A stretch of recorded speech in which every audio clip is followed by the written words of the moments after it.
அப்புறம் ஒரு விஷயம் கடவுளே, இந்த ரேபிஸ், கொரோனா இந்த வியாதியை எல்லாத்தையுமே கண்டுபிடிக்கிறதும் மனுஷங்க தான் பேசிக்கிறாங்க கடவுளே.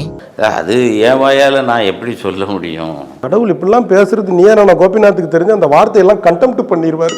உங்களோட சுயநலத்துக்காக எதை வேணாலும் எப்ப வேணாலும் கண்டெம்ட் பண்ணிடுங்க.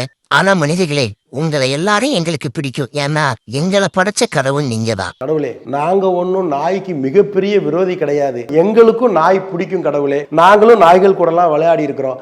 ஆனா எங்களால தெருவுல நடந்து போக முடியல. நீயா நானான்னு ஒரு நிகழ்ச்சி வந்தது கடவுளே. அது என்ன நீயா நானா? தலைப்பே சண்டை போடுற மாதிரி இருக்கேன். நீயா நானா அப்படிங்கிற மாதிரி. நான் உங்கள்ட்ட என்ன சொல்லிட்டு வந்தேன்? நீயும் நானும் சேர்ந்தால் நாமாவோம்.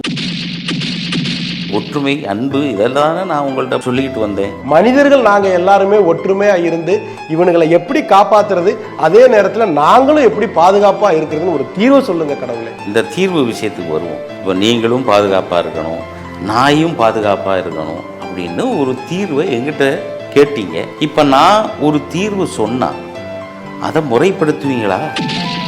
ஐயோ வேண்டா கடவுளே, நீங்க சொன்ன தீர்வு கரெக்டா தப்பான்னு 1,00,000 டிபேட் நடக்கும். யூடியூப்ல ஃபுல்லா உங்களை பத்தி தான் பேசுவாங்க, உங்களை தான் ட்ரோல் பண்ணுவாங்க. அது மட்டும் இல்லாம கடவுள் யாரோட கைக்கூலி தெரியுமா, அவர் யாரோட பீட்டியும் தெரியுமா, இதனால கடவுளுக்கு எவ்வளவு பணம் போச்சு தெரியுமான்னு சொல்லி பேசுவாங்க. கடவுளே பாத்துக்கோங்க.